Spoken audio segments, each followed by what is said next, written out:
Les éoliennes sont-elles responsables de la mort de centaines de vaches? À Nozay, en Loire-Atlantique, plus de 300 bovins ont succombé à un étrange mal depuis l'installation d'ailes géantes à proximité de leur ferme.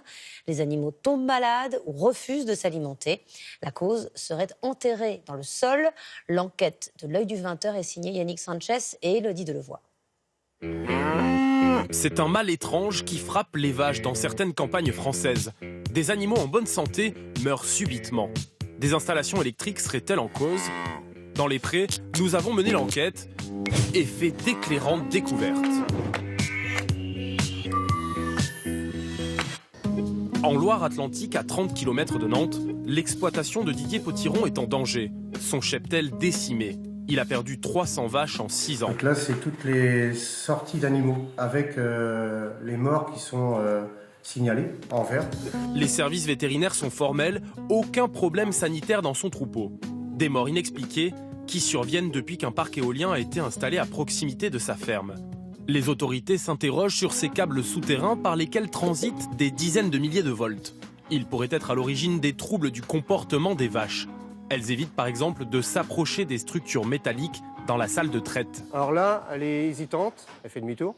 Donc là, le robot va se retrouver, si je ne suis pas là à les pousser, il va se retrouver sans vache, donc sans traite. Et c'est des vaches qui n'iront pas. C'est le syndrome éolien, ça. Sa voisine a elle aussi perdu une quarantaine de vaches depuis que les éoliennes dominent ses prés. Les deux éleveurs ont saisi le tribunal de grande instance pour obtenir réparation. À la préfecture, des expertises sont en cours pour comprendre s'il y a un lien entre les troubles observés et les éoliennes. Les résultats seront connus en juin. Dans l'intérêt des personnes et dans l'intérêt des animaux, nous utiliserons la solution qui permettra de mettre un terme aux symptômes et aux désordres qu'on observe aujourd'hui. C'est clair, y compris jusqu'à l'arrêt total ou partiel des éoliennes. EDF appelle ce phénomène les courants électriques parasites. Les bovins y seraient particulièrement sensibles. D'autres cas ont été recensés dans la Sarthe et les Côtes-d'Armor. Dans cette ferme, près de Saint-Brieuc, pas d'éolienne à proximité et pourtant le même constat, 140 bêtes sont mortes en 5 ans de manière inexpliquée. Pour tenter de comprendre, l'éleveur a fait appel à ce consultant. Là, on a une perturbation haute fréquence. Dans l'installation ici, il n'y a pas d'électronique particulière. Donc on ne devrait pas retrouver ce signal dans un abreuvoir. À ce jour, impossible de savoir d'où viennent ces courants parasites. Sont-ils à l'origine des pertes en bétail de Patrick Lenechet?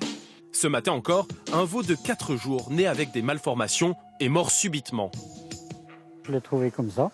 Avant, il y en a eu d'autres malformés, les articulations toutes de travers. De toute façon, il y en a 6 de morts la semaine dernière. Des pertes en bétail qui ne sont pas couvertes par les assurances.